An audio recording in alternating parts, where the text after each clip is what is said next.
అందరం కలిసి చదువుకుంటాం. పరమగీతము 1వ అధ్యాయం 10వ వచనం అందరం కలిసి చదువుకుంటాం. ఆభరణముల చేత నీ చెక్కిళ్ళను, హారముల చేత నీ కంఠమును శోభిల్లుచున్నవి.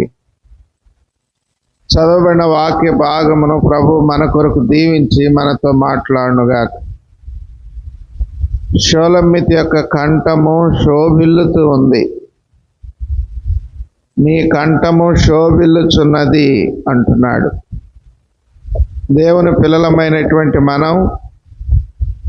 మన కంఠము కూడా శోభిల్లాలి.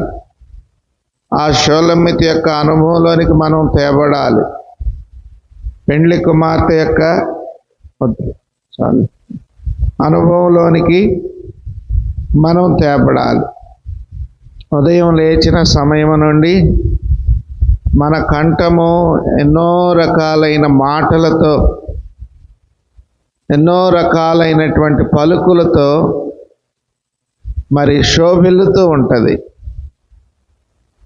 అవన్నీ ప్రియమైన వారులారా దేవుని మహిమపరచవు. కానీ ఉదయం లేచిన సమయం నుండి మన కంఠము ప్రాముఖ్యమైన వాటితో శోభిల్లుతుందో లేదో చూసుకోవాలి. కనుక దేవుడు మనకి నోరిచ్చింది ఎందుకు? దేవుని మహిమపరచటానికి. దేవుడు మనకిచ్చిన నోటితో ఆయనను గణపరచాలి. అందుకే ఇందాక మనం ఆ పాట పాడుకుందాం అనుకున్నాం, ఈ పుస్తకంలో లేదు. నోరారగా చేతును దైవారాధన. కనుక దేవుని పిల్లలముగా మన కంఠము ప్రాముఖ్యమైన వాటితో శోభిల్లాలి. మన పితరులు వారు తమ కంఠమును దేవుని కొరకై శోభిల్ల చేశారు, దేవుని మహిమపరిచారు. కనుక వారి కంఠము ఆ రీతిగా వారు వినిపిస్తూ వచ్చారు.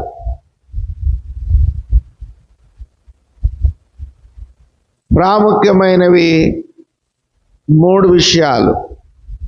ఈ మూడిటి యందు మన దినము ప్రారంభించి మన దినము ఖచ్చితముగా ఈ మూడిటిని గూర్చిన సంగతులు మన నోటితో వినబడకుండా మనం దినం ముగించకూడదు. అప్పుడే మన కంఠము శోభిల్లుతున్న యొక్క అనుభవం, షోలమ్మితి యొక్క అనుభవంలో మనం ఉండట్టు. రండి దేవుని యొక్క వాక్యంలో చదవండి.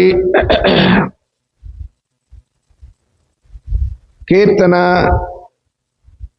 28వ అధ్యాయం. కీర్తన 28వ అధ్యాయం 7వ వచనం.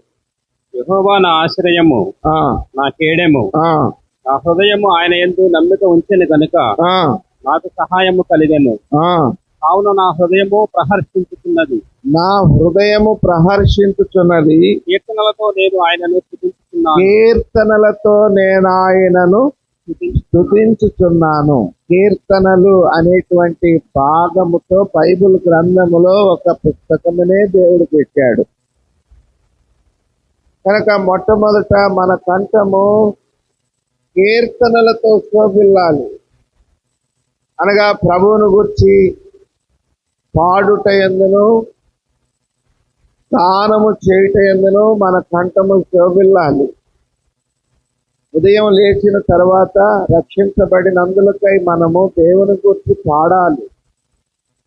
ఎన్నో దినాలు, ఎన్నో వారములు, ఎన్నో మాసములు నోటితో పాటలు పాడకుండానే మనము కాలము గడుపుతూ ఉంటాం. దేనికి నీ కంఠము? కనుక పాటలతో దేవుని కీర్తించి మహిమపరచవా? రక్షించబడిన అనుభవములో కేవలము తినుటకు త్రాగుటకు మాత్రమే నీ కంఠమును ఉపయోగించుకుంటావా? లేకపోతే మన అవసరత కొద్దీ, అక్కర కొద్దీ, బుద్ధి కొద్దీ మాట్లాడుటకు మాత్రమే నీ కంఠము శోభిల్లుతుందా? కనుక కంఠము తప్పకుండా మన గొంతుకతో దేవుని గురించి పాడాలి. చదవండి 69వ అధ్యాయం 30వ కీర్తన 69:30. కీర్తనలతో నేను దేవుని నామమును స్తుతించదను. కీర్తనలతో నేను దేవుని నామమును స్తుతించెదను. కృతజ్ఞతాస్తుతులతో నేను ఆయనను ఘనపరచెదను.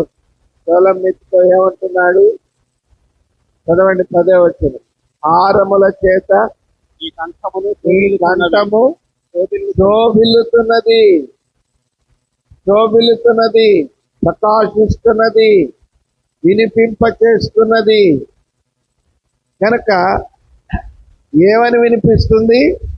మొట్టమొదటిదిగా మన కంఠము కీర్తనలతో శోభిల్లాలి. ఉదయం లేచిన తర్వాత చాలా మంది విశ్వాసులు మన ప్రత్యక్షత పొందుకున్న వారు ఖచ్చితముగా దేవుని సన్నిధిని, బైబిలు, పాటల పుస్తకం తీసుకొని ఖచ్చితంగా పాటలు పాడకుండా కుటుంబ ప్రార్థన ప్రారంభిస్తారు, కుటుంబ ప్రార్థన ముగిస్తారు. అది వ్యక్తిగత ప్రార్థన అయినా, కుటుంబ ప్రార్థన అయినా, ఉదయం లేచాక నీతో ఎవరు లేకపోయినా నీవు ఒక్కడివే దేవుని సన్నిధిని నీ కంఠము శోభిల్లాలి. మరొక మాట చదవండి, 5వ అధ్యాయం 9వ వచనం. 5వ అధ్యాయం 9వ వచనం. మంచితనము, నీతి, కనుక దాన్ని పరీక్షించు, తెలుగు సంబంధాల వలె నడుచుకొనుడి.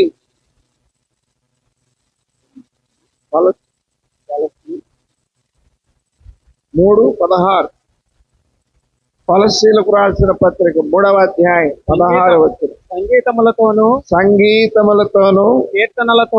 కీర్తనలతోను ఆత్మ సంబంధమైన పద్యములతోను ఒకరినొకడు బోధించుచు బుద్ధి చెప్పుచు కృపాసహితముగా మీ హృదయములలో దేవుని గూర్చి గానము చేయుచు సమస్త విధములైన జ్ఞానముతో క్రీస్తు వాక్యము మీలో సమృద్ధిగా నివసింపనీయుడి. క్రీస్తు వాక్యము మీలో సమృద్ధిగా నివసింపనీయుడి. ఎలాగ సమృద్ధిగా నివసిస్తుంది? సంగీతములతోను కీర్తనలతోను ఆత్మ సంబంధమైన పద్యములతోను. నేను ఒక సంఘంలో సేవ చేస్తున్నప్పుడు, అప్పటికి ఇంకా మ్యారేజ్ కాలేదు, బాధ్యత గల సహోదరుడుగా ఉంటూ, బాధ్యత గలవాడంటే దేవుని మందిరములో పరిచయం చేసేవాడు. ఈ జనవరి క్రిస్టమస్ ఈస్టర్ టైం వచ్చేసరికి గ్రామాలకి వెళ్ళిపోతారు. గ్రామాల్లో ఉంటాడు ఆయన.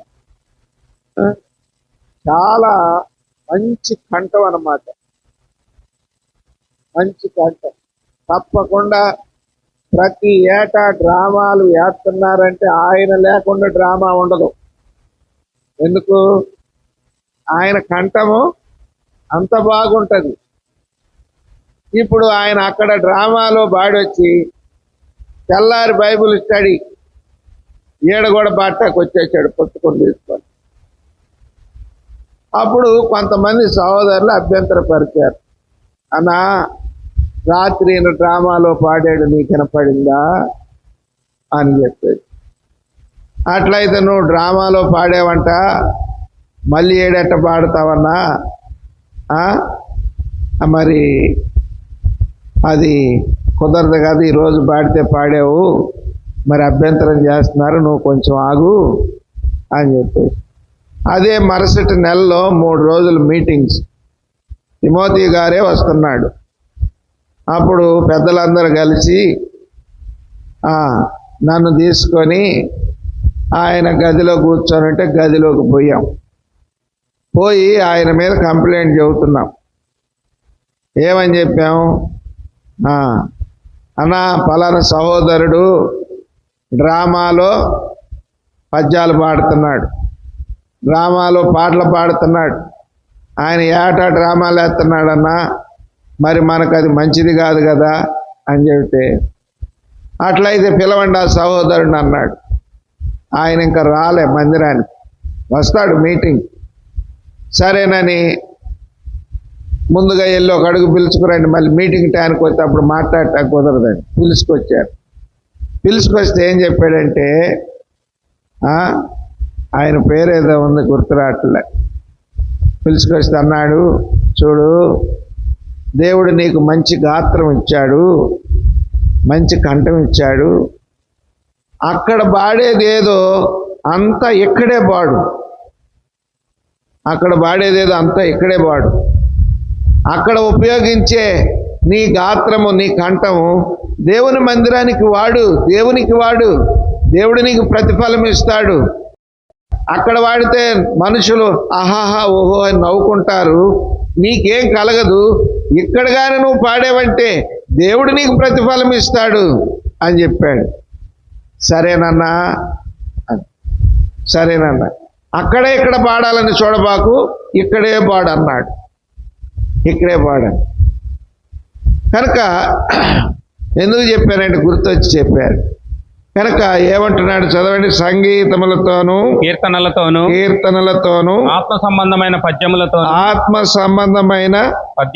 పద్యములతోను ఒకనికి ఒకడు బోధించుచు బుద్ధి చెప్పుచు కృపాసహితముగా మీ హృదయములలో దేవుని గురించి గానము చేయుచు సమస్త విధములైన జ్ఞానముతో క్రీస్తు వాక్యము మీలో సమృద్ధిగా నివసింపనీయుడి. సమస్త విధములైన జ్ఞానముతో అంటే పాటలు పాడుకునేటప్పుడు కూడా జ్ఞానము హృదయములోనికి వెళుతుంది. ఆ పద ఉచ్చారణ, ఆ పదముల యొక్క కూర్పు, వాటి అర్థము గనక ఆ రీతిగా కూడా జ్ఞానం లోపలికి వెళ్తుంది. సమస్త విధములైన జ్ఞానం మీ హృదయంలో నివసింపనీయండి. అందులో సంగీతాలు ఉన్నాయి, కీర్తనలు ఉన్నాయి, ఆత్మ సంబంధమైన పద్యములు ఉన్నాయి, కృపా సహితముగా ఒకరినొకరు బుద్ధి చెప్పుకునేది ఉంది. కనుక ఇది సమస్త విధములైనటువంటి జ్ఞానం, సమస్త విధములైన జ్ఞానం. కనుక మన కంఠము కీర్తనలతో శోభిల్లాలి, కీర్తనలతో శోభిల్లాలి. కనుక పాటలు పాడుకునే వారముగా మనం ఉండాలి. ఉదయం లేచిన తర్వాత ప్రియమైన వారులారా, దేవుని గురించి పాట పాడకుండా నీ ఆత్మీయ దినమును ముగించబాకు, నీ ఆత్మీయ దినాన్ని ముగించబాకు. దేవుని గురించి పాటలు పాడుకోవాలి. నాకు తెలిసి నేను ఇప్పటికీ దాదాపు సేవకు వచ్చి ఒక 28 సంవత్సరాలు 29 అవుతుందేమో. సరే, బాల్య దినాల నుంచి కూడా ప్రభువులో ఇప్పటి వరకు నేను చూసి ఎరిగింది ఏంటంటే, కుటుంబ ప్రార్థనకి ఎవరైతే పాటలు పాడుకుంటారో వారు ఎక్కువైన ఆయుష్కాలం బతుకుతున్నారు. నేను చెప్పగలను, నేను ఎరుగుదును. కనుక నాకు తెలిసి ఎవరైతే వాళ్ళకి ఎన్ని జబ్బులన్నా ఉన్నాయి, వాళ్ళకి ఎన్ని రోగాలన్నా ఉన్నాయి, అవన్నీ వాళ్ళని ఏమీ చేయలేవు. అవి ఓడిపోతాయే తప్ప వీళ్ళు ఓడిపోరు. గనక పాటలు పాడేటప్పుడు మనలో నరాలలో, రక్తములో, కండరాల్లో, వెముకల్లో దాగి భయపడిపోద్దంట ఈ శబ్దానికి అణువు వెళ్ళి టచ్ అవుతూ ఉంటాయి. కనుక ఖచ్చితముగా మన కంఠము పాటలకు వినియోగించాలి, పాటలు పాడాలి.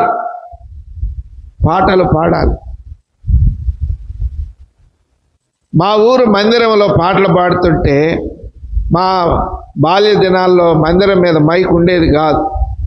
ఎందుకంటే ఇప్పుడు వాళ్ళ వేళ్లను చూసి మనం ప్రత్యక్షతను మరిచి బయటకు మైకి పెడుతున్నాం. కానీ మన మందిరాల్లో, సంఘాల్లో బయటకు మైక్ ఉండే పని లేదు.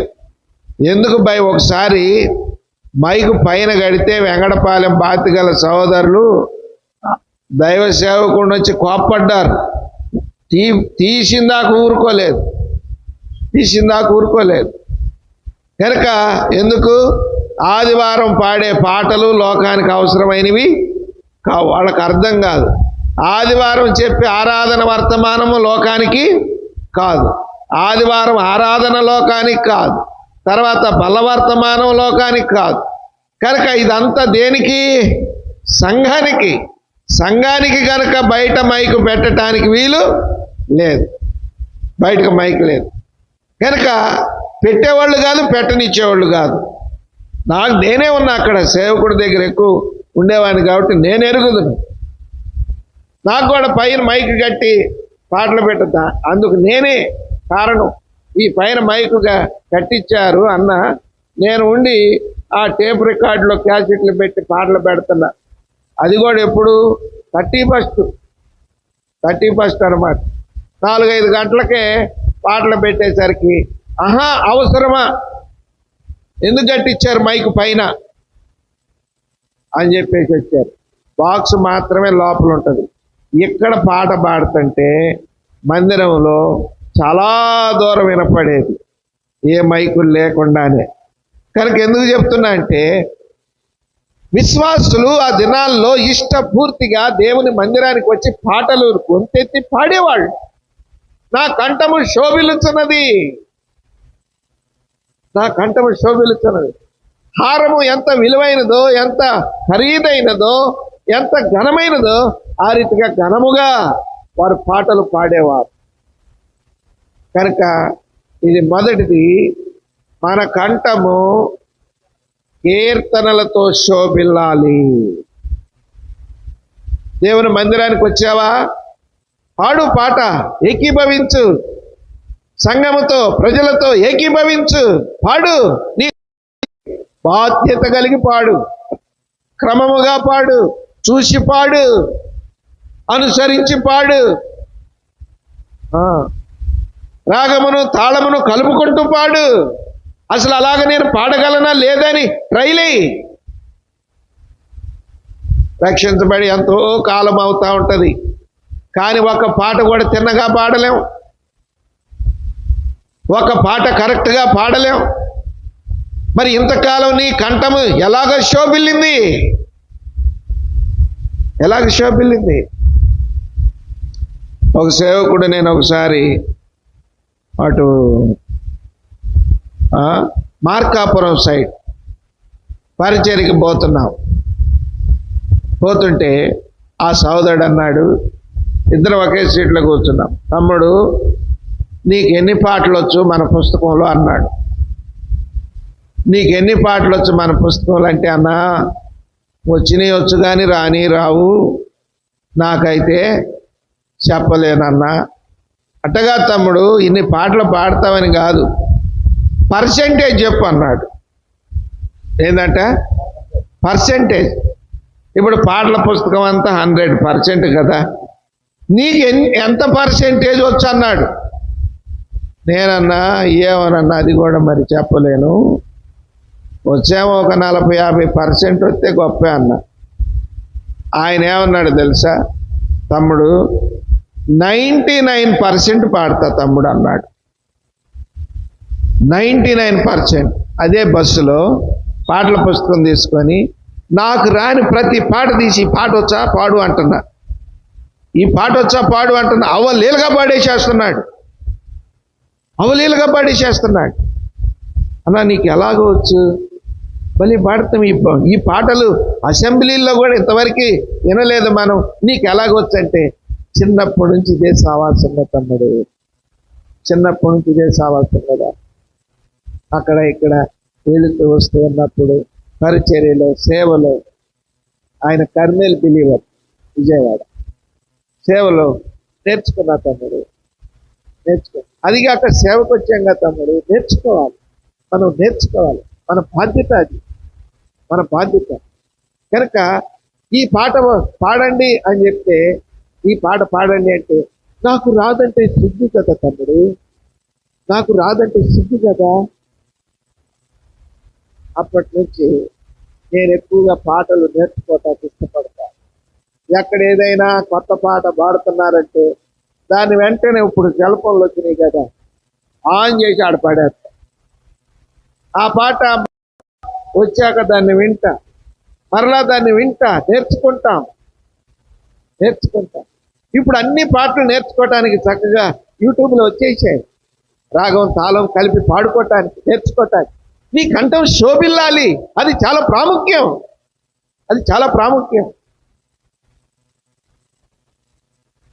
ఊరికినే పాటలు పాడరు. సమస్త విధములైన జ్ఞానము నీ హృదయము లోపలికి పోతుంది. అందుకే పాటలు పాడాలి. పాటలు లేకుండా కుటుంబ ప్రార్థన చేయబాకు. ఒక్కడవైన పాడుకో.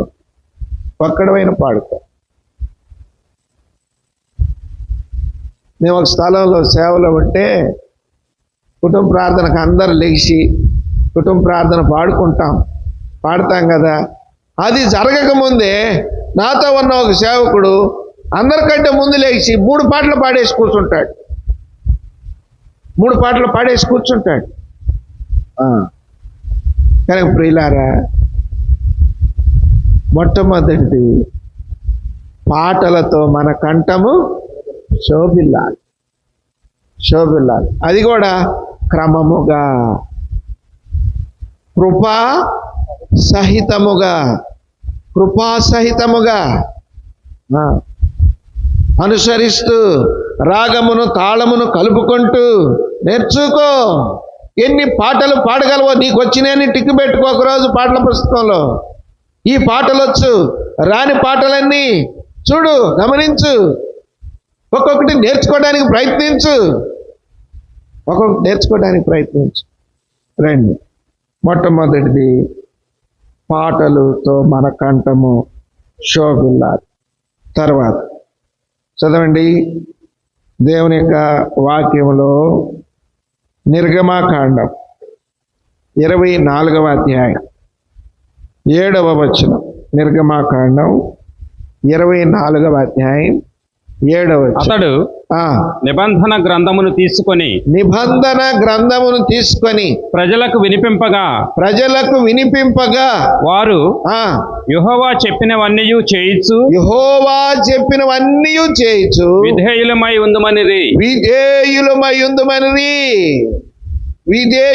ఉందుమనిరి.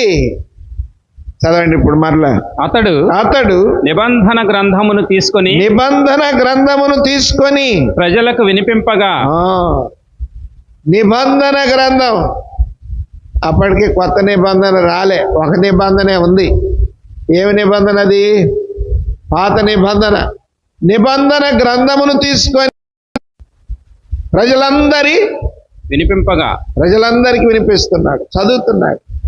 ఇప్పుడు ప్రజలందరి ముందు తన కంఠము దేవుని వాక్యము చదువుటేందు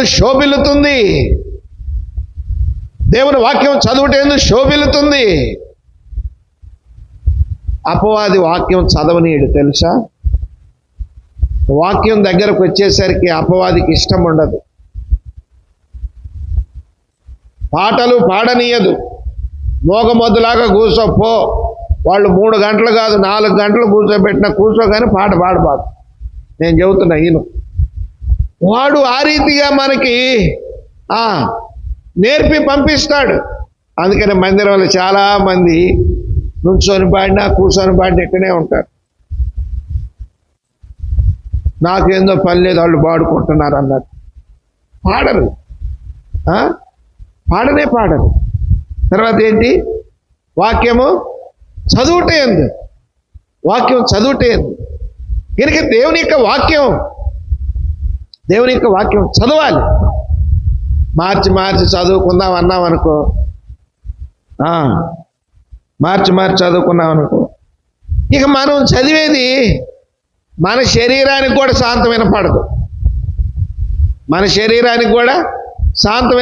అంటే నోట్లో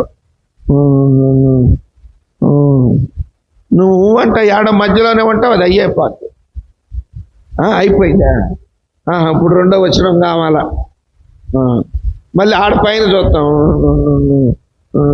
అని పెద్దగా చదివేవాళ్ళు చదవటం అయిపోద్ది. ఆ రీతిగా గడిచిపోతూ ఉంటుంది.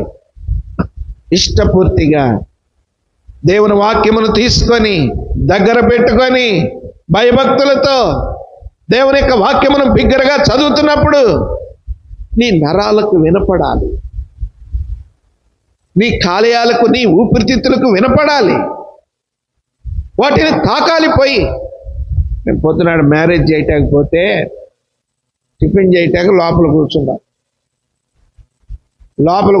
ఇంకా చూడు పెద్ద పెద్ద బాక్సులు, వాళ్ళు పెద్ద సౌండ్ పెట్టి పాటలు పెట్టారు. అక్కడ ఆ స్టేజీ కొంచెం బయట దూరంగా ఉంది, ఆడ పెట్టారు. ఈ మధ్యలో ఒకటి 2 ఇళ్ళు ఉండి మేమేం బిల్డింగ్లో కూర్చున్నాం. వీటన్నిటిని తాకుకుంటూ లోపలికి వచ్చి ఏం చేస్తుందో తెలుసా? శబ్దము గుండె అదురుతుంది. అబ్బో పెట్టారన్న శబ్దం అని నేను ఎవరితో అన్నా, ఏంది సౌండ్, మనం వెళ్ళిపోయాక పెట్టుకుంటే బాగుంటుంది అని చెప్పేసి అన్న. తాక్కుంటూ ఆ గోడలన్నిటినీ ఎర్రగొట్టుకొని లోపలికి వచ్చి లోపల ఉన్న మనుషుల హృదయాలను నెడతా ఉంది. అది నెడతా ఉంది. దానికంత ప్రభావం. కనీసం విలువైనది, మేలైనది, అవసరమైనది, కావలసినది దేవుని వాక్యం నీ నోటితో నువ్వు చదవాలి. నీవే చదవాలి, బిగ్గరగా చదవాలి, ఇష్టపూర్తిగా చదవాలి. నీకంటూ శోభిల్లాలి, నీకంటూ శోభిల్లాలి. వినిపించు నీ భార్యకు, వినిపించు నీ భర్తకు, వినిపించు నీ పిల్లలకు వినబడేటట్లు చదువు. బిగ్గరగా చదువుకో, బిగ్గరగా చదువుకో. చాలా చోట్ల మీటింగ్స్ పోతా ఉంటాం కదా, ఇంకా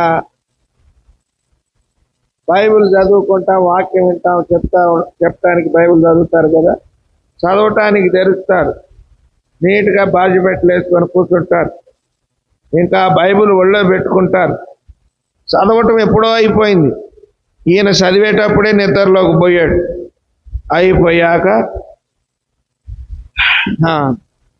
అప్పుడు లెగుతాడంటే ఇప్పుడు దాకా చదివినట్టే ఉంటాడు అన్నమాట, చదివినట్టే ఉంటాడు. ఇక పలకరీయటానికి కూడా ఈలు పడదు. ఎందుకంటే వాక్యం చదువుతున్నాడు కావాలా, వాక్యం చూస్తున్నాడు కావాలా అనుకుంటామా. చదవటానికి కూడా కుదరదు, కదిలిటానికి కూడా కుదరదు, కదిలిటానికి కూడా కుదరదు. ఇక చాలా మందిని చూస్తున్నా ఆరాధనలో కొంతమందికి సిస్టర్స్ అయితే ముఖం కనపడకుండా చేస్తారు. ప్రార్థనలో ఉంది తెలియదు, ఆమెనంటుంది తెలియదు, వెలుగుగా ఉంది తెలియదు, ఆరాధనలో ఏకీభవిస్తుంది తెలియదు. కదలిక ఉండాలి, కదలిక ఉండాలి. నీ స్వరము, నీ గొంతుక దేవుని ప్రజలు సంఘం ఆరాధిస్తుంటే అందరికీ నీ నోటితో ఆమేనని పలుకుతున్నావా? నీ కంఠం శోభిల్లాలి దేవుని మందిరంలో. ఊరికే వచ్చి ఊరికే కూర్చొని పోవటం కాదు. వాళ్ళు ప్రార్థన చేసినప్పుడు, ఆరాధన చేసినప్పుడు, పాటలు పాడినప్పుడు భలే పాడేవే, భలే చేసేవే అంటం కాదు, అంటం కాదు. కనుక దేవుని వాక్యము చదువుతున్నప్పుడు చదవండి మరలా. అతడు నిబంధన గ్రంథమును తీసుకొని ప్రజలకు వినిపింపగా వారు యెహోవా చెప్పినవన్నీ చేయుచు విధేయులమై ఉందుమనిరి. కనుక దేవుని యొక్క వాక్యము చదువుటయందు, ఇతరులకు వినిపించుటయందు మన కంఠము శోభిల్లాలి. రండి మరొక మాట, 1 తిమోతి 4:13. 1 తిమోతి 4:13. నేను వచ్చు వరకు చదువుట ఎందును, హెచ్చరించుట ఎందును, బోధించుట ఎందును జాగ్రత్తగా ఉండుము. లేదు ప్రభువా, మందిరానికి పోయినా చదవను, మార్చి చదువుకున్నామన్నా చదవను, కలిసి చదువుకున్నామన్నా చదవను.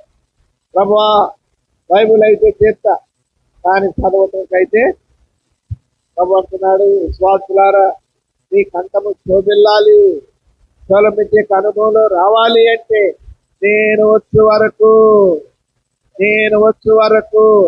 చదువుట ఎందును, మనుషులు చదివి మారారు. ఆయన అసలు నాకు తెలియదు, నాకు తెలియదు, నాకు తెలియదు, నాకు తెలియదు. అలా ఆయన సంగతి అంటావా? నాకు ఆయన లోపల తెలుసు, బయట తెలుసు. చదివేసేవాడు చదువు, మనుషులు చదువుతున్నావు అవలేలగా, కానీ మనుషులు చదివిన నీకు ప్రయోజనము లేదు. అది నీకు ఆయాసమే. మనుషులు కాదు మనం చదవాల్సింది, దేవుని యొక్క వాక్యం. దేవుని యొక్క వాక్యం సమయం అనక గంటల తరబడి దేవుని వాక్యం తీసుకొని నువ్వున్న స్థలములో, నువ్వున్న ఇంటిలో, దేవుని ఆలయంలో నీకు చేరి వచ్చినప్పుడు దేవుని వాక్యం చదువు. దేవుని వాక్యం చదువు. కనుక చదువుతో ఎందు మన కంఠము శోభిల్లాలి. ఎప్పటి వరకు అంట? నేను వచ్చే వరకు ఆసక్తి మనకుందనుకో, ఆసక్తి మనకుందనుకో, ప్రభు వచ్చు వరకు దేవుని వాక్యం చదివి ఆధిక్యత ప్రభు మనకి ఇస్తాడు. చదవండి. అపోస్తలుల కార్యము 15వ అధ్యాయం 21వ వచనం. అపోస్తలుల కార్యములు 15:21. 17 అన్నా 15 ఏలైనగా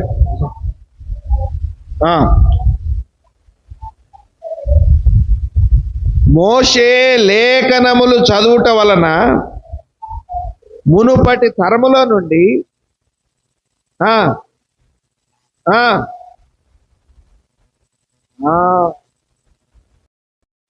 అలా చదువుకుంటాం. ఏలయనగా సమాజ మందిరములలో ప్రతి విశ్రాంతి దినమున మోషే లేఖనములు చదువుట వలన మునుపటి తరముల నుండి అతని నియమమును ప్రకటించువారు ప్రతి పట్టణములో ఉన్నారని ఆయన చదువుతాయి. అట్లా చదివేవాడయ్యా ఆయన. యాడు కూర్చుంటాడా, ఇద్దరు కూర్చున్నా, ముగ్గురు కూర్చున్నా, లేఖనాలు తీసి తర్కించేవాడు. ఈ మాట ఎప్పుడైనా చదివేవా అని.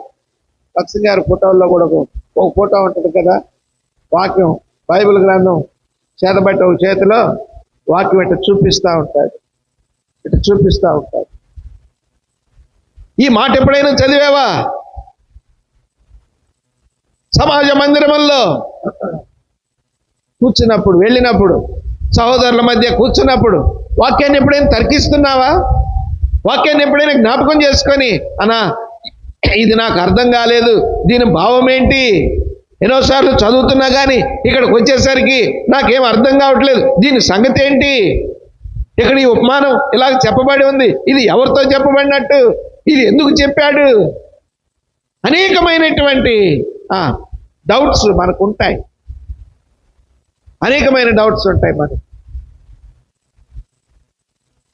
మేము అక్కడిక్కడ సేవలో ఉన్నప్పుడు ఇంటికి పోవటం తక్కువ కాబట్టి ఎప్పుడైనా ఇంటికి పోతే మా మేనమామ కొడుకు ఇంటర్మీడియట్, బీటెక్, ఎంటెక్, పిహెచ్డి అన్ని పూర్తి చేశాడు. వాడు చదువుకుంటున్న దినాల్లో ఇంటికి వచ్చామని తెలిస్తే ఏదో ఒక టైం ఇంటికి వచ్చేవాడు. ఏదో ఒక టైం ఎవరో ఒకరిని అడిగేవాడు, ఎన్ని రోజులు ఉంటాడు, అన్నయ్య వచ్చాడు అని చెప్పేసి తెలుసుకుంటాడు. ఏదో ఒక టైం వచ్చి, అన్నయ్య ఈ వాక్యం చదువుతున్నా, నాకు అర్థం కాలేదు, దీని సంగతి నాకు కొంచెం చెప్పు అని కొన్ని డౌట్లు రాసుకొని వచ్చేవాడు. నేను కూర్చున్న చోటకు వచ్చి కింద కూర్చొని, ఈ డౌట్లు నాకు చెప్పు, ఇది నాకు అర్థం కాలేదు, ఇక్కడ దీని సంగతి ఏంటి, ఇది నాకు చెప్పు అని చెప్పేసి అడిగి తెలుసు. నాన్ స్టాప్గా 10th class, intermediate, BTech, MTech, PhD non స్టాప్గా అయిపోయింది.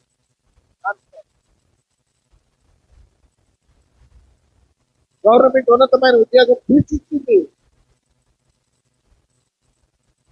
బీటెక్ చదువుతూ ఫస్ట్ ఇయర్ అయిపోయాక సెకండ్ ఇయర్ చదువుతూ ఫస్ట్ ఇయర్ కి ఫ్యాకల్టీ లెసన్ చెప్తుంటే ప్రొఫెసర్స్ వచ్చి ఈ జ్ఞానం మీకు ఎక్కడిది, ఈ సెంటెన్స్ వాడుతున్నారే ఇవి ఎక్కడివి, ఎక్కడి నుంచి తీసుకుంటారు ఈ సెంటెన్స్, మేము ఇంత కాలం నుంచి ఇంత ప్రొఫెసర్లు అయ్యాం, మాకు ఈ సెంటెన్స్ తెలియదే, ఇవి ఎక్కడివి, ఏం చదువుతారు, ఏ పుస్తకం చదువుతారు మీరు అని అడిగితే వాడు చెప్పేవాడంట, సార్ నేను ఏ పుస్తకం చదవను కాదు, నేను ప్రతిరోజు బైబిల్ చదువు, ఇంగ్లీష్ బైబిల్ చదువుతూ.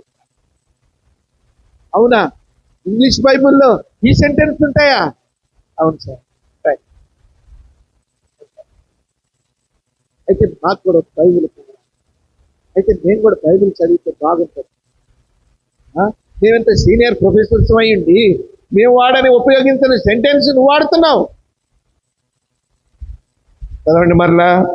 ఎలయనగా సమాజ మందిరములలో ప్రతి విశ్రాంతి దినమున మోషే లేఖనములు చదువుట వలన మునుపటి తరముల నుండి అతని నియమమును ప్రకటించువారు ప్రతి పట్టణములో ఉన్నారని చెప్పాను. పేరు వచ్చేసి లేఖనాలు చదువుతాడు, చదివి వినిపిస్తాడు. దొరికామంటే వదిలిపెట్టాడు.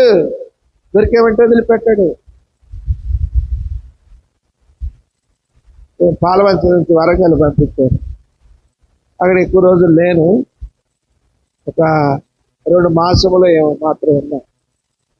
దేవుడు ఎందుకు అక్కడ అనుమతి లేదు, నేనే వేరే స్థలానికి పంపించండి అడిగాను, పంపించారు. అప్పుడు ఖమ్మం వరంగల్లో ఒక పెద్ద ఆయన ఉన్నాడు. ఎన్ని వచనాలు ఎన్ని సంగతులు చూడకుండా చెప్తాడంటే ఇది నిజంగా బుర్రేనా అనిపిస్తుంది. సందర్భమును, సారాంశమును రిఫరెన్స్ తో సహా తీసి ఆ మాట అక్కడ ఉంది చదువు అంటాడు, ఆ మాట అక్కడ ఉంది చదువు అంటాడు, ఆ మాట అక్కడ ఉంది చదువు. ఎక్కడికి వెళ్తే అక్కడ ఆ సందర్భాన్ని బట్టి ఈ మాట అక్కడ ఉందో చదువు అంటాడు. కనుక మన కంఠము వాక్యము చదువుతేందు శోభిల్లాలి. మా తాతగారి ఇంటి ముందు ఒక ఇల్లు ఉంది. ఆ ఇంట్లో మా బాల్య దినాల్లో ఒక ముసలాయన ఉండేవాడు. పొద్దున్నే లేచిన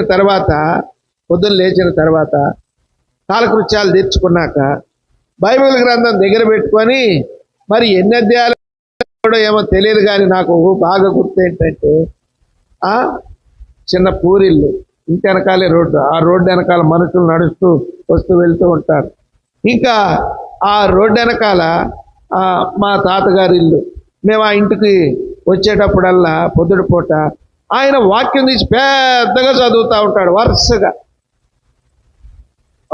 పెద్దగా చదువుకుంటూ ఉంటాడు. ఆ ఇంట్లోకి వెళ్ళి ఆ పని చూసుకొని మరలా బయటకు మరలా వెళ్ళిపోయేటప్పుడు ఇంకా చదువుతూనే ఉంటాడు.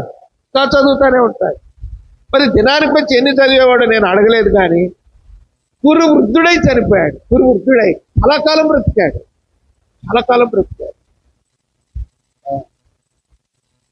కనుక దేవుని యొక్క వాక్యం చదవాలి. చదువుట ఎందు మన కంఠము శోభిల్ల. మరొక మాట చదవండి. దానియేలు గ్రంథం 5వ అధ్యాయం 8వ వచనం. దానియేలు 5:8. రాజు నియమించిన జ్ఞానులందరూ అతని సముఖమునకు వచ్చిరి గాని ఆ వ్రాత చదువుటైనను దాని భావము తెలియజెప్పుటైనను వారి వల్ల కాకపోయాను. అది దేవుని వాక్యం, అది దేవుని మాట. చదువుటైనను దాని భావము చెప్పుటైనను వారి వల్ల కాకపోయాను. మనుషుల వల్ల కాదు. మానవ సంబంధమైన మనసుతో నువ్వు ఉంటే దేవుని యొక్క వాక్యం చదవలేవు, నీకు అర్థం కాదు. వాక్యం తీగానే ఏదో సూచాయిగా 1-2 వచనాలు ఏదో 4 మాటలు చదువుకొని అమ్మ చదివాను కదా అని ముగించుకొని వెళ్ళిపోవటం తప్ప బాధ్యతగా ఇష్టపూర్తిగా నువ్వు చదవలేవు. ఎందుకంటే నీ హృదయం అంతా మానవ మనస్సుతో ఉంది, మానవ సంబంధమైనటువంటి తలంపులతో ఉంది, భౌతికమైనవి వెతుకుతూ ఉంటుంది హృదయం. అందుకే దేవుని యొక్క వాక్యమును చదవలేక, ఇష్టపూర్తిగా చదవలేక, గంటల తరబడి చదవాలి. మనం సేవకుడికి ఫోన్ చేశారు, ఫోన్ చేసి మీ వాడు ఏం చేస్తున్నాడు అది అని అంటే, ఓయబ్బా వాడు ఇప్పుడే ఎగవడబ్బా, వాడు ఇప్పుడే అవదు, వాడు ఒక తీర్మానం పెట్టుకున్నాడు. ఏంటి ఆ తీర్మానం? 30 రోజుల్లో బైబిల్ పూర్తి చేయాలని తీర్మానం పెట్టుకున్నాడు. వాడు చదువుతున్నాడు బైబిల్. వాడు చదివిన దాకా మేము పిలవు, వాడు పిలిచినా రాడు, వాడు లోపల ఉంటాడు.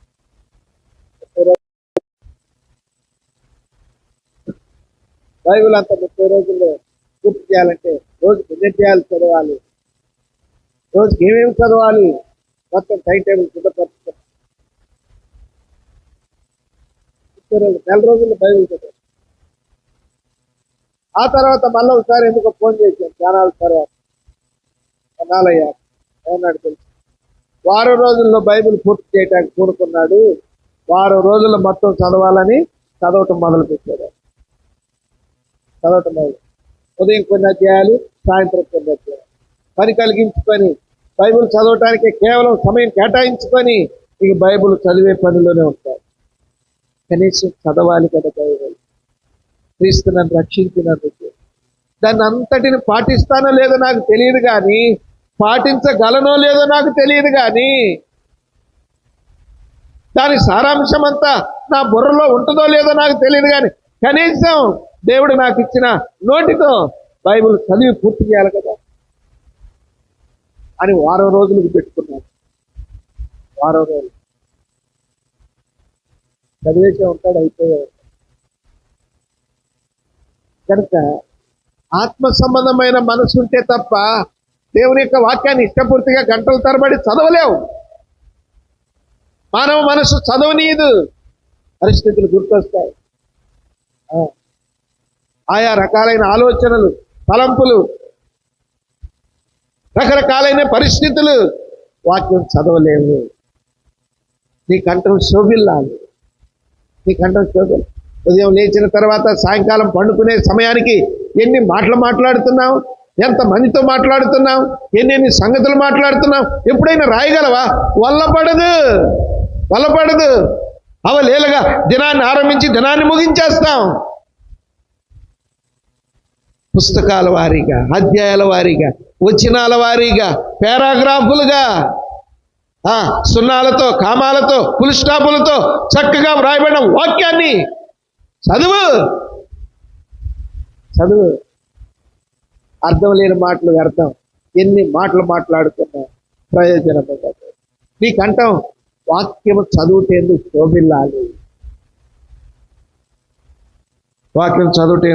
శోభిల్లాలి. రండి మరొక మాట చెప్పి ముందుకు పోతాం. లూకాసు సువార్త. దేవుని వాక్యం చదువుటేందుకు శోభిల్లట్లో 5వది చదవండి. 4వ అధ్యాయం 4:16. లూకాసు సువార్త 4:16. తరువాత ఆయన తాను పెరిగిన నజరేతునకు వచ్చాను.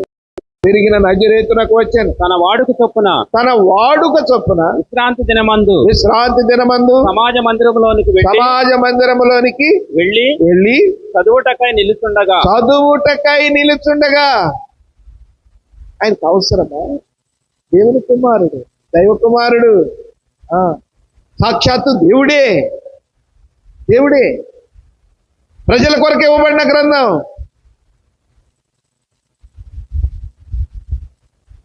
వాడుక చొప్పున అంటే మరలా చదవండి. తర్వాత ఆయన 4:16. తర్వాత ఆయన తాను పెరిగిన నజరేతునకు వచ్చాను. తన వాడుక చొప్పున విశ్రాంతి దినమందు సమాజ మందిరములోనికి వెళ్ళి చదువుటకై నిలుచుండగా వాడుక చొప్పున. దేవుని వాక్యం చదువుట వాడుక. దేవుని వాక్యం చదువుటేందు వాడుకగా కంఠం శోభిల్లాలి.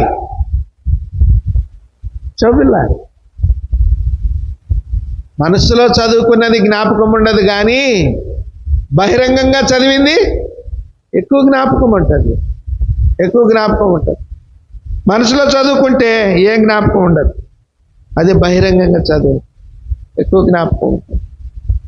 మర్చిపోలేము, దాన్ని త్వరగా మర్చిపోలేము. ఏదో ఒక సమయాన అది రిపీట్ అవుతూనే ఉంటుంది. ఎందుకంటే అది లోపలికి చొచ్చుకుపోయింది, అవయవాలను కదిలించింది. అవి గుర్తు చేస్తూ ఉంటాయి. మరలా అవి మనసుకు తడతా ఉంటాయి ఆ మాటలు.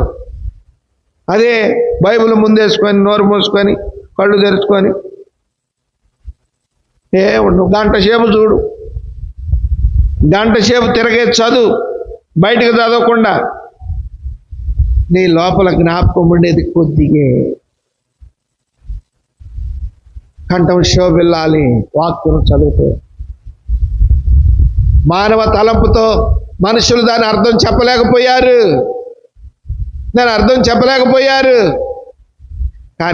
కానీ దానియేలు వచ్చాడు. దేవుని మనస్సు కలిగిన వాడు, దైవాత్మ కలిగినటువంటి వాడు. అదే రాయబడిన మాటల యొక్క సారాంశమును బోధించాడు. ఏ జ్ఞానం కలిగిన వాడు దానియేలు? ఏ ఆత్మ కలిగిన వాడు? దేవుని ఆత్మ. నిజంగా దైవాత్మ పూర్ణతతో దేవుని వాక్యం చదివితే దేవుడు మాట్లాడుతూ ఉంటాడు. నీకు అర్థం కానిదే ఉండదు. దేవుడు బోధిస్తూ ఉంటాడు, మాట్లాడుతూ ఉంటాడు. కనుక ప్రభువైన యేసుక్రీస్తు వారు కూడా వాడుకగా గ్రంథం తీసుకొని చదివాడు. వాడుకగా. కనుక ఇది రెండవ అనుభవం. మన కంఠము దినము ఆరంభించినది మొదలుకొని దినము ముగించే లోపు దేనితో శోభిల్లాలి? వాక్యము చదువుటతో శోభిల్లాలి. 3 చెప్పు, ముగించుకోండి రండి. ఆదికాండం 13వ అధ్యాయం 4వ వచనం. ఆదికాండం 13:4. తాను మొదట బలిపీఠమును కట్టిన చోట చేరెను. అక్కడ అబ్రాము యెహోవా నామమున ప్రార్థన చేసెను.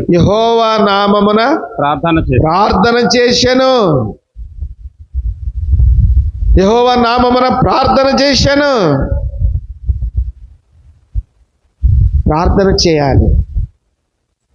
మన నోటితో, మన కంఠముతో ప్రార్థన యందు శోభిల్లాలి.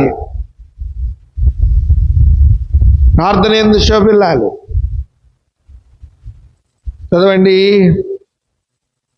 అబ్రహాము తాను మొదట బలిపీఠమును కట్టిన చోట చేరెను. యెహోషువ గ్రంథం 10వ అధ్యాయం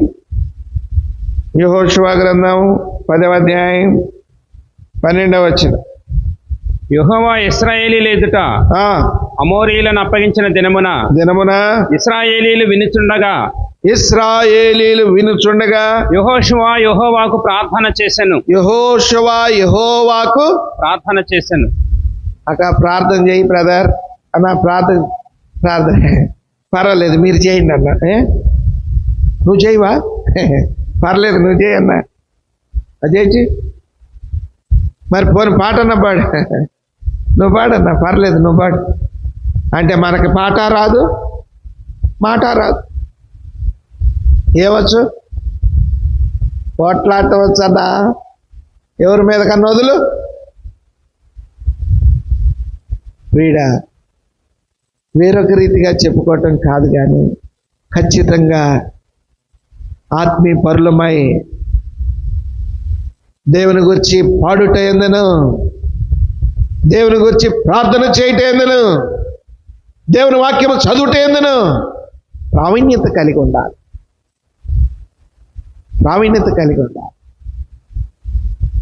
వచ్చి రానట్టు తప్పడడుగులేస్తూ ఆ 10వ నెలకో 11వ నెలకో నడుస్తూ ఉంటారు కదా. పాపం మనం చెప్పకపోయినా వాడు లేవాలని చూస్తాడు, పడతా ఉంటాడు, లేవాలని చూస్తాడు, పడతా ఉంటాడు. ఎన్ని రోజులు? మా అబ్బాయికి 10 సంవత్సరాలు వచ్చినట్టునే ఉంటాడా? లేదు, అది కొన్ని రోజులే, కొన్ని వారాలే. లెగుస్తాడు, పడతాడు, లెగుస్తాడు, పడతాడు. ఒక వారం 10 రోజులు దాటిందనుకో, లెగుస్తాడు, పడాడు అంటాడు. నడవరంటే ఇక నడవడు, లెగిసి నుంచుంటాడు, అంటాడు. అప్పుడు రా, ఏం కాదు, నువ్వు రా పర్వాలేదు, రా ఇటు చెయ్యి అంటే అప్పుడు భయపడతా ఒక్కొక్కడు చేస్తాడు. అది కూడా కొన్ని రోజులే. మరలా వారం 10 రోజులు పోయిందనుకో, అన్నా వాడికి ఇక నడుస్తున్నాడు, ఇంట్లో పని చేసుకుంటుంటే వాడు పోయి తొట్టో పడ్డాడన్నా, ఏం చేయాలి? వాడికి నడకొచ్చింది, ఇక ఆగట్లేదన్నా, వాడు ఆగట్లేదు, వాడికి నడకొచ్చి. మనకి 70 ఏళ్ళు వచ్చినా పాఠం రాదా? 80 ఏళ్ళు వచ్చినా ప్రార్థన రాదా? 90 సంవత్సరాలు వచ్చినా ఒక అధ్యాయం కూడా గుర్తులేదా? అబ్రహాముతో దేవుడు ఇట్టన్నాడా? ఎప్పుడబ్బా? ఎక్కడ చూపి నాకు. ఊరే అబ్రహాముతో ఇలా అనలేదా? అంటే నువ్వు చదవట్లేదా వాక్యం? నేనెందుకు చదవట్లేదు? ఈ మాట అన్నాడా? ఏంటి? ఇది 700 చదువు. అట్టనా? ఎన్నోసార్లు చదివాను కానీ నేను ఇది గమనించలేదు. ఏమి గమనించా? అది చదివేటప్పుడు కూడా ఏదో పురుగు తొలుస్తుంది లోపల.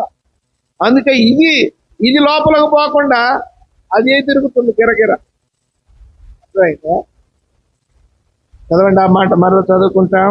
తాను మొదట బలిపీఠమును కట్టిన చోట చేరెను. అక్కడ అబ్రాము యెహోవా నామమున ప్రార్థన చేశాను. యెహోషువ 10:12. యెహోవా ఇశ్రాయేలీల ఎదుట అమోరీయులను అప్పగించిన దినమున ఇశ్రాయేలీలు వినుచుండగా యెహోషువ యెహోవాకు ప్రార్థన చేశాను. నేర్చుకో, ప్రార్థన చేయి. ప్రార్థనతో నీ కంఠం శోభిల్లాలి. ఆ ప్రార్థన చేసిన సహోదరుడు ఎవరు, ఆ ప్రార్థన చేసిన సహోదరి ఎవరు అని గుర్తుండిపోవాలి. నిన్ను చూడాలి, నీ మాటలు వినాలి, నీ ప్రార్థన వినాలి అనిపించేటట్లుగా ఉండాలి. జ్ఞానయుక్తముగా అవసరమైనటువంటి మాటలతో సందర్భానుసారముగా ప్రార్థన చేయి.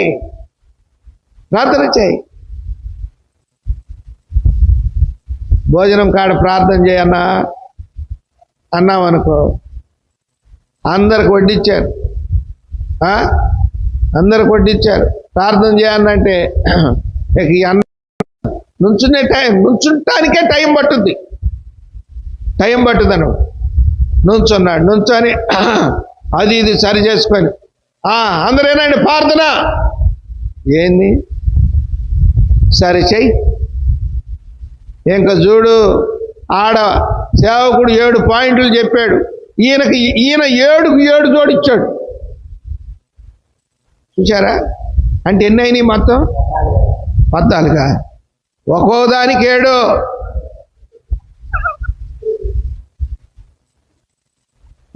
ఏళ్ళు ఇక ఈ భోజనం కాడ కళ్ళు మూసుకున్నవాళ్ళు కళ్ళు తెరవటం ఇది తిన్నట్టే ఉంది.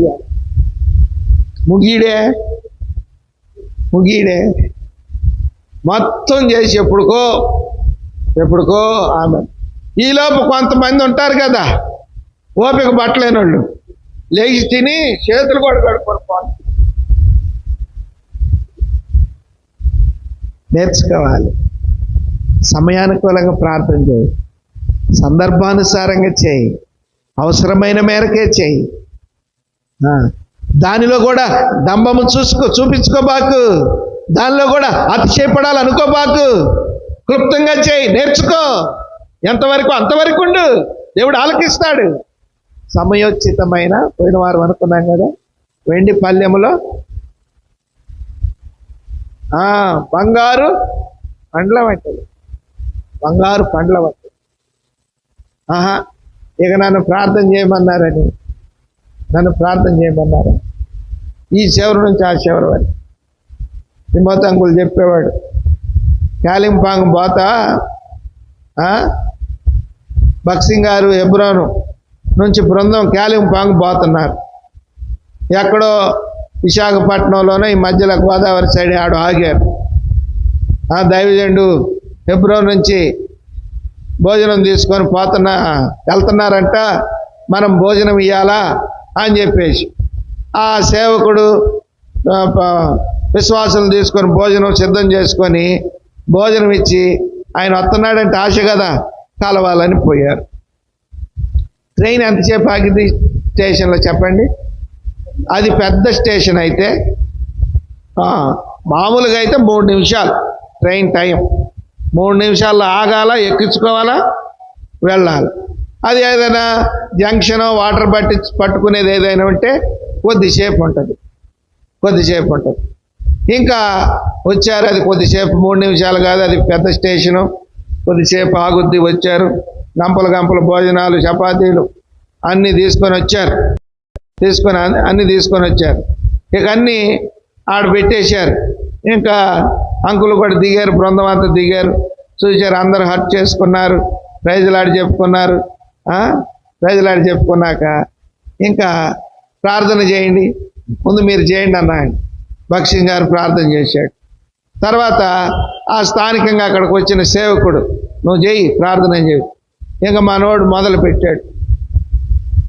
పెడితే, ప్రభా మీ దాసుని ఉదయకాలం 7 గంటలకే హైదరాబాద్లో ఎక్కించావు తండ్రి, ఆడ నుండి సరాసరిగా ట్రైన్ వరంగల్ వచ్చింది, దాకా నడిపించావు నాయన, ఆడ నుంచి తెనాలి విజయవాడ తీసుకొచ్చావు ప్రభువా, ఆడ నుంచి తండ్రి తండ్రి తండ్రి తండ్రి ఇక రాట్లే. ఈలోపు ఆ ట్రైన్ కోతేసింది, గంపలన్నీ సర్దుకున్నారు. ఈయన ప్రార్థనలోనే ఉన్నాడు. వీళ్ళంతా ట్రైన్ ఎక్కేసి వెళ్ళిపోయారు. ప్రార్థన అయిపోయాక, అరే ఏరి బ్రదర్ అంటున్నాడు, నువ్వు తండ్రి తండ్రి అని విజయవాడ దాటావే, అప్పుడే వెళ్ళిపోయారు. ప్రజలందరూ వినుచుండగా ప్రార్థన చేశాను. నీ కంఠము ప్రార్థనలో శోభిల్లాలి. అవసరమైన సంగతులు, సమయోచితమైనవి, అక్కరగా ఉన్నవి, సందర్భాన్ని బట్టి ఉచ్చరింప సఖ్యమైనటువంటి వాటితో నీ కంఠం శోభిల్లాలి. ప్రార్థన యందు రండి, 1-2 మాటలు చదువుకొని ముగించుకుంటాం. దేవుని యొక్క వాక్యంలో చదవండి మరొక మాట. 2 సమూయేలు 15వ అధ్యాయం 31వ వచనం. 2 సమూయేలు 15:31. అంతలో ఒకడు వచ్చి అబ్షాలోము చేసిన కుట్రలో అహీతోపేలు చేరి ఉన్నాడని దావీదునకు తెలియజేయగా దావీదు యెహోవా అహీతోపేలు యొక్క ఆలోచనను చెడగొట్టమని ప్రార్థన చేశాను. యెహోవా అహీతోపేలు ఆలోచన చెడగొట్టమని ప్రార్థన చేశాను.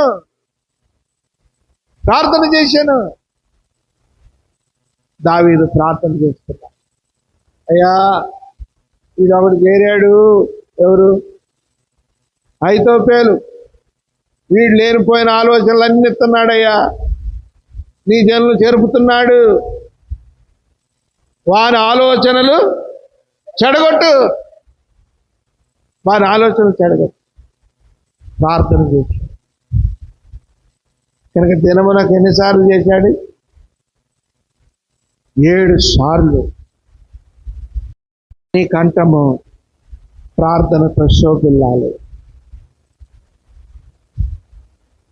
సమయాన్ని కుదుర్చుకొని ప్రార్థన చేయి, అక్కర్లు పంచుకొని ప్రార్థన చేయి, అవసరతలు ఎరిగి ప్రార్థన చేయి. వినిపించు నీ కంఠం దేవునికి. నీ కంఠములో నుండి ఆ పదజాలాలు దేవుని సన్నిధికి వెళ్ళాలి. ప్రార్థన చేయి, ప్రార్థనతో శోభిల్లాలి. దావీదు కూడా దేవుని సన్నిధిలో ప్రార్థన చేశాడు. 2వ దినవృత్తాంతములు 6వ అధ్యాయం 12వ వచనం. 2వ దినవృత్తాంతములు 6:12. ఇశ్రాయేలీల అందరూ సమాజముగా కూడి చూస్తుండగా యెహోవా బలిపీఠం ఎదుట నిలిచి తన చేతులు చాపి ప్రార్థన చేశాను. చేతులు చాపి ప్రార్థన చేశాను. ఎవరి వ్యక్తి? సొలొమోను. ప్రార్థన చేశాను.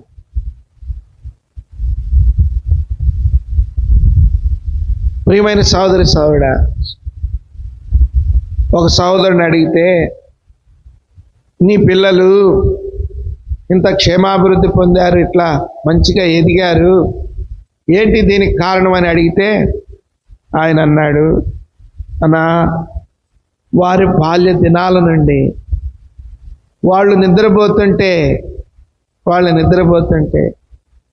వాళ్ళ తలల దగ్గర మోకరించి ఒక్కొక్కరి నిమిత్తమై వారి తల మీద చేయించి ప్రార్థన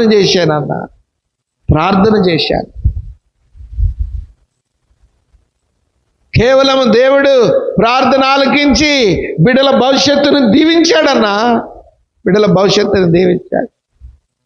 ప్రార్థన తప్ప నా దగ్గర ఏమీ లేదు. నేను వారి కొరకు చేసింది ప్రార్థనే.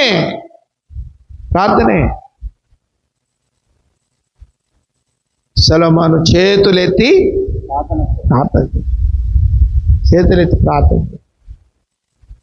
కనుక దేవుని పిల్లలముగా ప్రార్థనలో మన కంఠము ఎంత శోభిల్లుతుంది, ఎంత సమయం ప్రార్థన కేటాయిస్తున్నాం, ఎంత సమయం దేవుని సన్నిధిలో కానీ, ఇంటిలో కానీ, వ్యక్తిగతంగా కానీ ఎంతసేపు ప్రార్థన చేస్తున్నావు.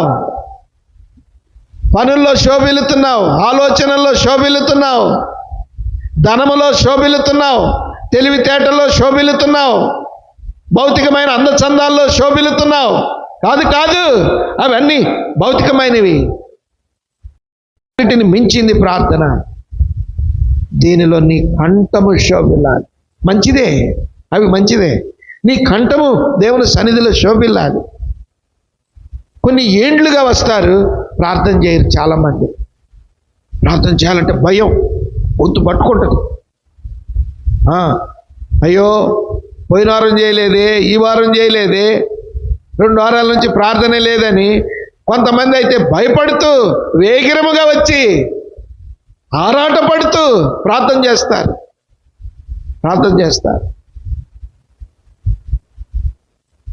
ప్రార్థన విశిష్టత ఎరగాలి. ప్రార్థనలో కంఠము శోభిల్లాలి. అప్పుడు వేరే మాటలకి నీకు రావు, వేరే ఆలోచనలు, వేరే తలంపులు రావు. దేవునికి వ్యతిరేకముగా పోరాడాలి అనే ఆలోచన నీ బుర్రలో పుట్టదు. నువ్వు ప్రార్థనలో గడిపితే, నీ కంఠం ప్రార్థనలో శోభిల్లితే, నీ ప్రతి అవసరత, నీ ప్రతి అక్కర, నీ ప్రతి బాధ, బలహీనత దేవునికే చెప్పుకుంటావు. ఏ వ్యక్తికి చెప్పుతావు? నీకు మాట్లాడటం వచ్చు కాబట్టి ఇతరులతో మాట్లాడతావు. నీకు పోట్లాడటం వచ్చు కాబట్టి ప్రార్థన చేయవు, ఇతరులతో పోట్లాడతావు. నీకు భౌతికమైన తెలివితేటలు ఉన్నాయి కాబట్టి నీ తెలివిని ప్రదర్శిస్తావు, ప్రార్థన చేయవు. ఇలాగా శోధనలు వచ్చినవి. అయితే షోలమిత్యకు అనుభవంలోకి రావు.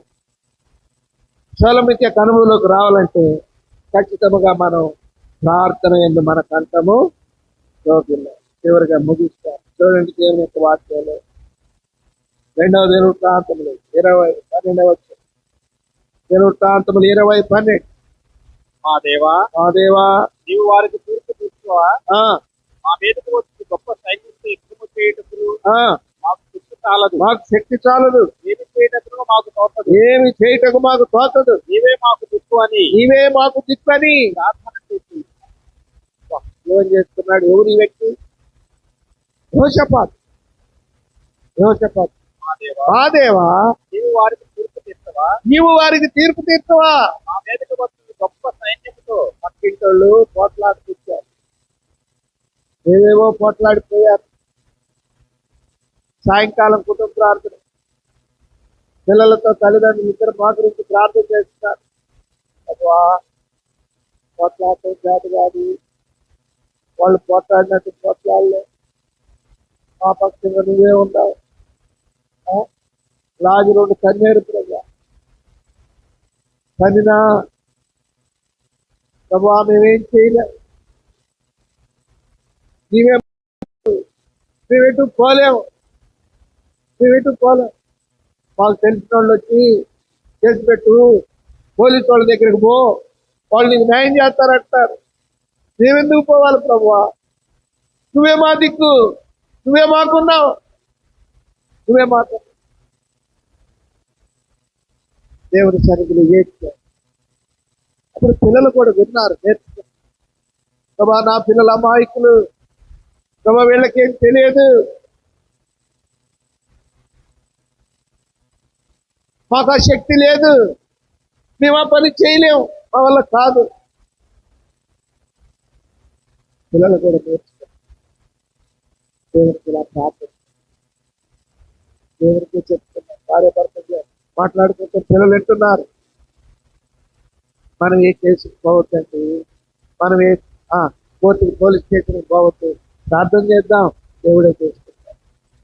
3 రోజులకి ఏమైందో తెలుసా? ఆయన వస్తా పెద్ద మేజర్ యాక్సిడెంట్ లో కాళ్ళు చేతులు ఇరిగిపోయి, అంటే అట్లా జరుగుతుందా, అట్లా జరగాల అని చెప్తున్నాం అనుకోపాకండి. కాదు, దేవుడు చూసుకుంటున్నాడు. ఏమని ప్రార్థన చేస్తున్నాడు? ఏమో చెప్పాలి. గొప్ప సైన్యం ఉంది. ఆయన ఏమంటున్నాడు? చదవండి. గొప్ప సైన్యం యుద్ధము చేయుటకును, ఈ గొప్ప సైన్యం యుద్ధం చేయుటకును మాకు శక్తి చాలదు, ఏమి చేయుటకు మాకు తోచదు. నీవే మా దిక్కు, కంఠము శోభిల్లింది. దేవుడు సహాయపడుతూ వచ్చాడు, దేవుడు ప్రతిస్తూ వచ్చాడు, నడిపిస్తూ వచ్చాడు. కనులారా చూస్తావు, చెవులారా వింటావు. దేవుడు ఆశ్చర్య కార్యాలు చేస్తాడు. చేయి ప్రార్థనతో నీ కంఠం శోభిల్లాలి. వెలుగెత్తి ప్రార్థన చేయి. వెలుగెత్తి యెహోవా సన్నిధి అందు విలపించి వేడిన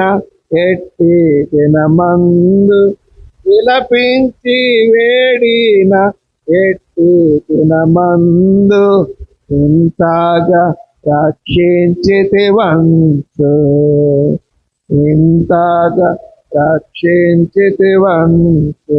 ప్రణుతేను మా యెహోవా పరిపూర్ణ మహిమా ప్రభావా. ప్రబలెను నీ రక్షణ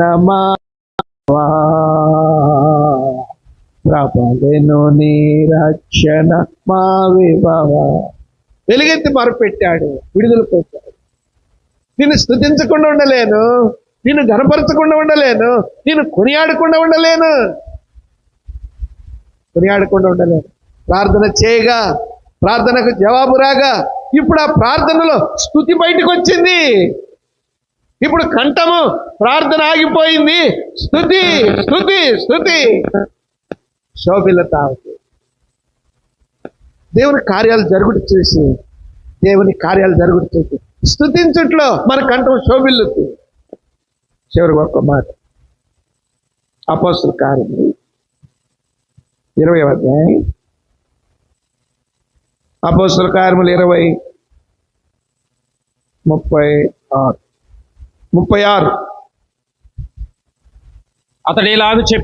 అతడిలాగు చెప్పి మోకాళ్ళుని వారందరితో ప్రార్థన చేశాను.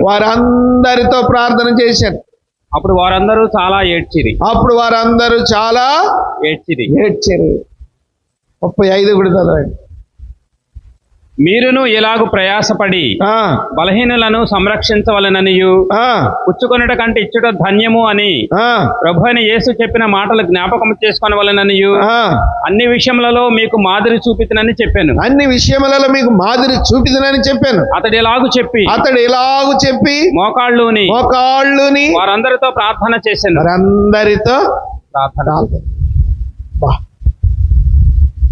ఆయన కంఠం శోభిల్లింది ప్రార్థనలో. ప్రార్థనలో శోభిల్లిన కారణాన దేవుని కార్యాలు జరుగుట చూసి మన కంఠము స్తుతిని ప్రచురం చేస్తుంది. స్తుతితో దేవుని మహిమపరుస్తుంది, ఆరాధిస్తాం. కనుక ఏమని స్తుతించాడు దేవుడు? దావీదు తన దేవుణ్ణి వేల్పులలో నీ వంటి వాడేవాడు, స్తుతి కీర్తనను బట్టి పూజ్యుడవు, మహనీయుడవు, అద్భుతములు చేయువాడవు, నీ వంటి వాడు ఒకడును లేడు, స్తుతులకు పాత్రుడవు, నా కొండ, నా శైలము, నా ఉన్నత దుర్గమా, నా దేవుడా. ఏమని స్తుతిస్తాడు? ప్రార్థనకు జవాబు రాగా ప్రార్థన తర్వాత పుట్టుకొచ్చినది స్తుతి. కనుక ఆ రీతిగా మన కంఠం శోభిల్లాలి.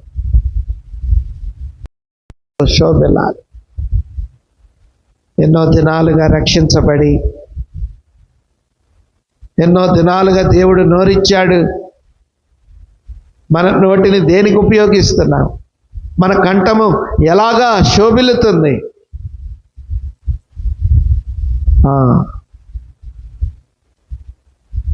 4 అనుభవాలు.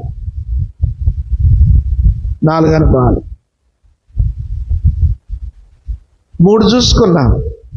ఏంటి? మొదటిదిగా కీర్తనలతో శోభిల్లాలి. పాటలు నిర్లక్ష్య పెట్టబాకు, పాటలు అలక్ష్యం చేయబాకు, పాటలు అయిపోయాక మందిరానికి పోదాములే అని నీ కల్లో కూడా అనుకోబాకు. ఇది మొదటిది. రెండవది,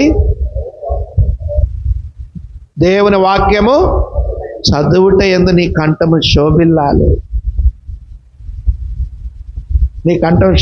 నీ ఇంటిలో నీ బిడ్డలతో మోకాళ్ళ మీదకి వచ్చి దేవుని వాక్యం తీసుకొని చదువుటేందు నీ కంఠం శోభిల్లాలి. కుటుంబముగా, ఒంటరిగా, సమయం దొరికిన కొలది వాక్యం చదువుటేందు. 2. మూడవది, ప్రార్థన చేయటే కంఠము శోభిల్లాలి. ప్రార్థన ద్వారా, ప్రార్థనలో నుండి ఉద్భవించుకొని బయటకు వచ్చిందేంటి? స్తుతి. దేవుని కార్యాలు జరిగాయి. దేవుడు అద్భుతాలు చేశాడు, ఆశ్చర్య కార్యాలు చేశాడు. ఎంతగానో నడిపిస్తున్నాడు, పోషిస్తున్నాడు, కాపాడుతున్నాడు.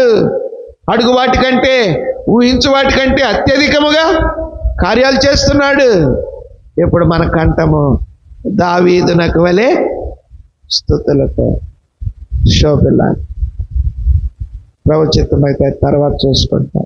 వాక్య పెలుగులో, శోలమిత అనుభవంలో మనం ఆ రీతిగా దేవుని ఎదుట, దేవుని సన్నిధిలో, మన ఆత్మీయ జీవితంలో ఆ రీతిగా శోభిల్లి ప్రభుని ఎదుర్కొనేటి కొరకై షోలమితి యొక్క స్థానంలో ప్రభు మనలందరినీ నిలవబెట్టుకున్నటకు ప్రభు మనకు సహాయము చేయనుగాక.